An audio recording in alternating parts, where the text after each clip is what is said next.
In the heart of the Arizona desert, 1881, a single gunshot split the dry, blistering air, and no one in Tombstone would ever speak of it the same way again. Not the lawmen. Not the gamblers. Not the families who had lost everything. What happened in the next moments would echo through the canyons like a warning, but the truth was buried under blood, smoke, and betrayal. That gunshot wasn't just another duel in the dusty streets. It was the spark that lit a chain of secrets, secrets so dark that even the men who fired their pistols trembled in the shadows afterward. And the story that follows isn't in your history books. It's the story of how loyalty dies, how fear shapes men, and how one choice can change the destiny of an entire town. The town of Tombstone was alive in the chaos of a sweltering summer evening. Horses stampeded nervously on the wooden boardwalks, their iron-shod hooves clanging against planks worn smooth by decades of boots and wagon wheels. The scent of gunpowder and whiskey hung thick in the air, mingling with the dust kicked up by drifters, cowhands, and gamblers who had no place else to call home. Among them walked Elias Eli McCready, a man whose name was whispered with both fear and admiration. Eli had the lean build of someone who had survived every brawl, ambush, and blizzard the West had thrown at him, but it wasn't just skill with a Colt that earned him respect. It was his reputation for seeing people's souls in the split second before they drew their guns. Eli was a reader of intentions, a teller of truths hidden beneath bravado. That evening, he felt it, the kind of tension that settles in a room before everything breaks. The saloon doors swung open, and Sheriff Morgan Hayes, tall and unyielding as the red cliffs themselves, stepped out, boots creaking, eyes scanning. Hayes was a man with a law to uphold and a past that no one dared mention. He nodded at Eli, a gesture both casual and loaded with unspoken warnings. Across the street, Carson Blackwell, a gambler known for his silver tongue and black heart, lounged on a wooden crate. The kind of man who smiled while counting your money, only to take it away in a fistful of smoke and lies. His eyes found Eli's across the dusty street, and for a heartbeat, the two men shared a silence thick enough to choke on. Then it happened. The gunshot. It wasn't just a sound. It was a declaration. A punctuation mark in a sentence that no one had finished writing. The bullet tore through the hot evening air, ricocheting off iron hinges and wooden shutters. The world seemed to pause, horses frozen mid-step, men frozen mid-breath, the wind itself holding back in suspense. And when the echo faded, the ground seemed to tremble beneath the weight of what had just begun.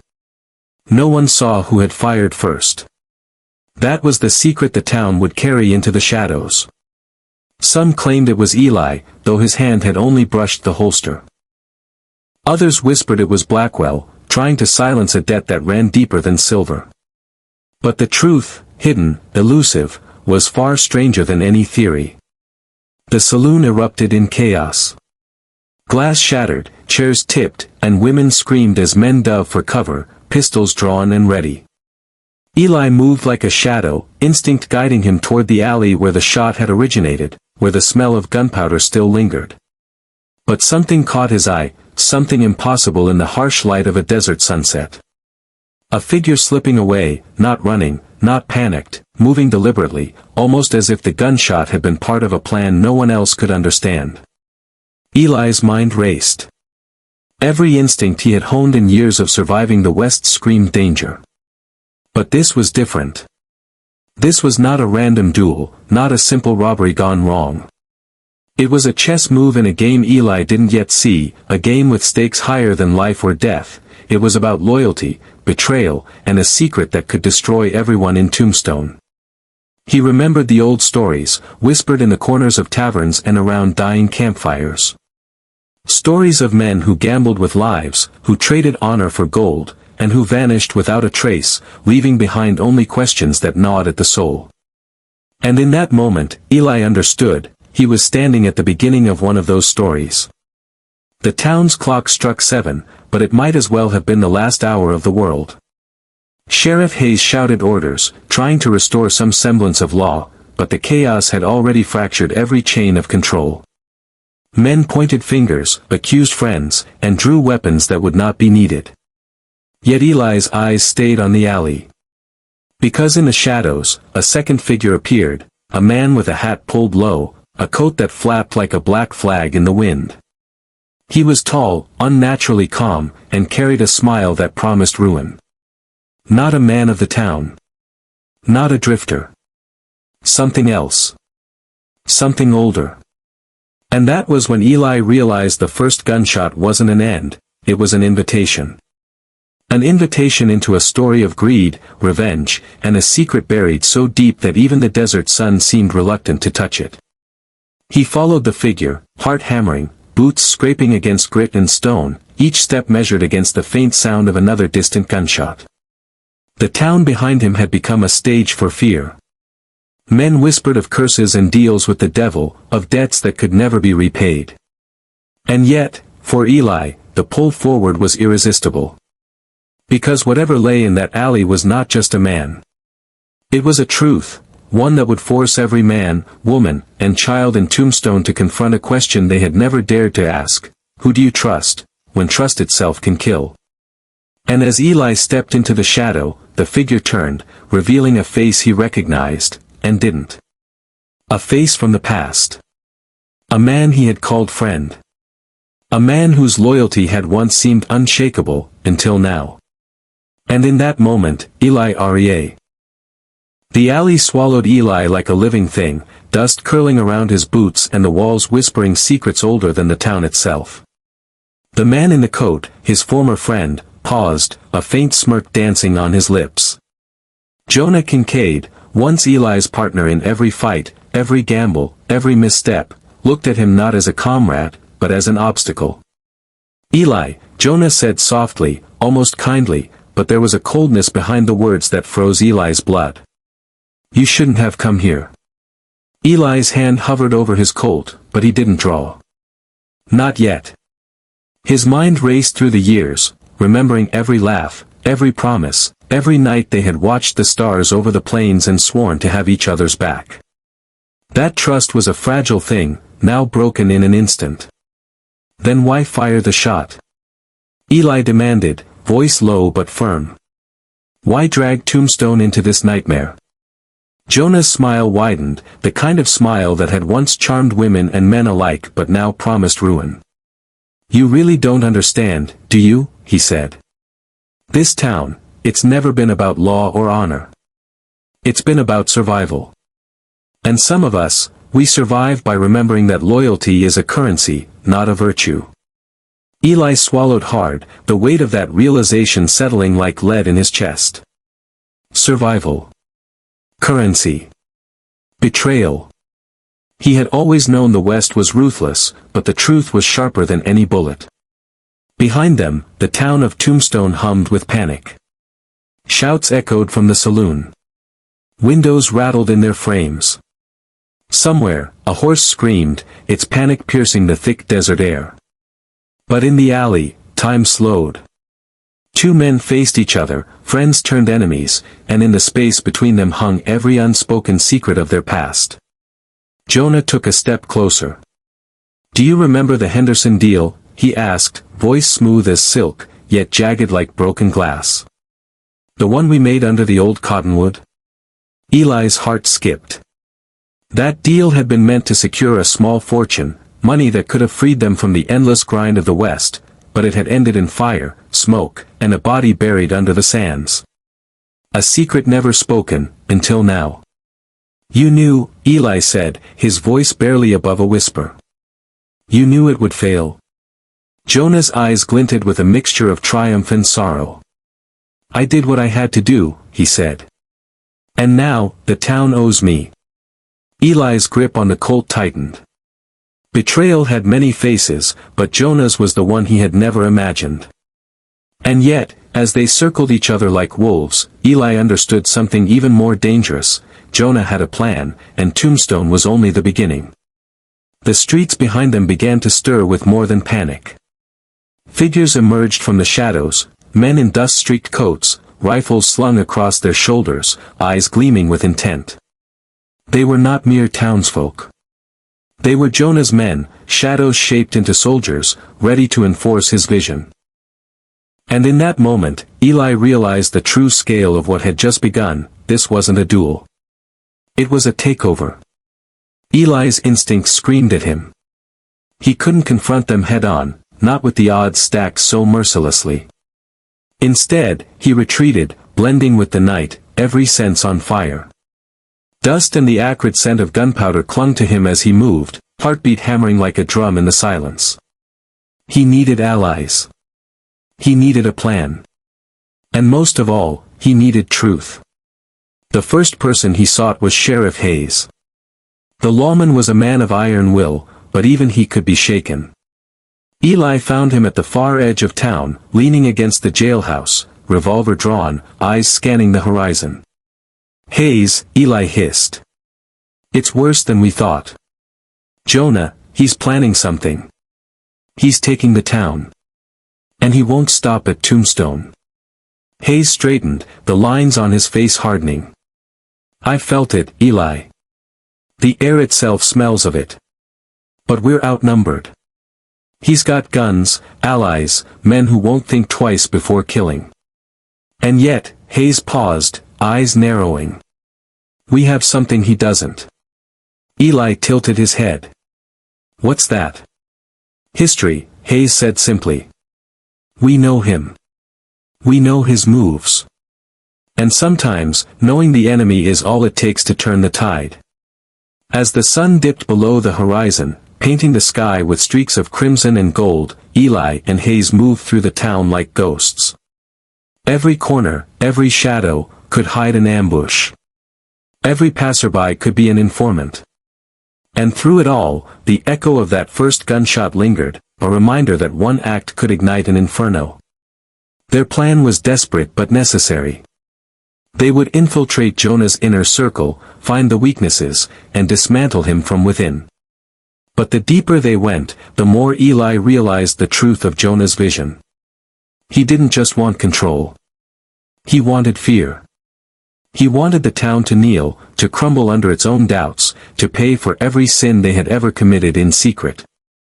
Eli thought of the families, the children, the women who had no part in this conflict. He thought of the townsfolk who had trusted Jonah once, who had believed in friendship, who had believed in loyalty. And in that reflection, he understood, the West was not just a place of lawlessness. It was a mirror of the human heart, capable of courage, capable of treachery, capable of choices that would echo for generations. Night fell. The town's lanterns flickered like distant stars, casting long, wavering shadows across the dusty streets. And somewhere, in the darkness, Jonah prepared his next move. A meeting in the abandoned church. A secret gathering of those who would pledge allegiance to him or die trying. Eli had learned of it from whispers, loyal townsmen who had not yet been corrupted, who still believed in the principles that once guided them. As he and Hayes approached the church, every step felt like a descent into the underworld. The doors creaked open, revealing a congregation of outlaws, gunmen, and men who had sold their souls to survive. And at the center, Jonah stood like a dark angel, orchestrating chaos with the precision of a maestro. Eli's breath caught. Every familiar face he saw twisted into a mask of fear or devotion.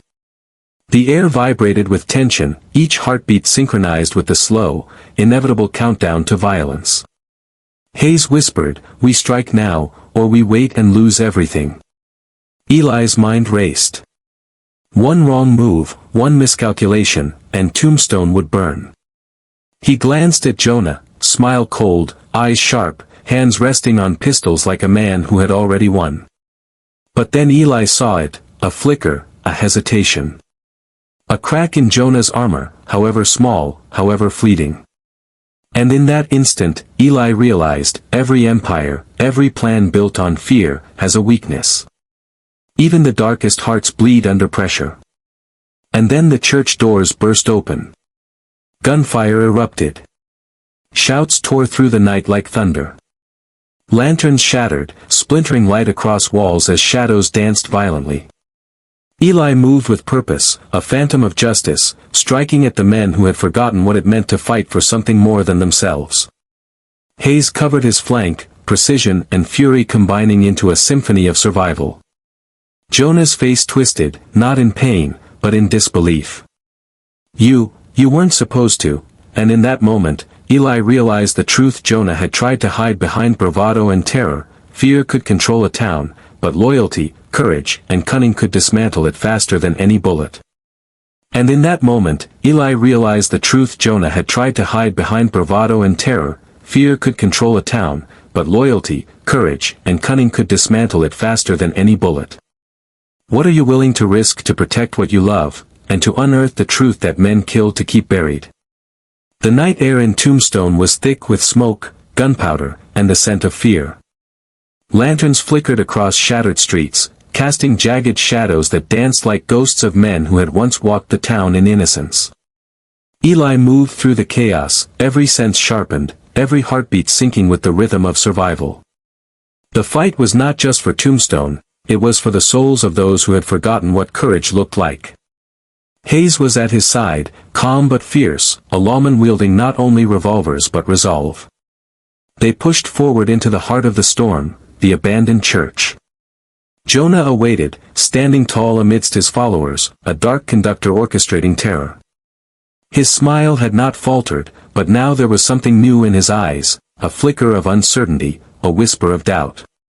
"You've come far, Eli," Jonah said, voice cutting through the chaos. "But you still don't understand." Eli steadied his revolver. "I understand more than you know.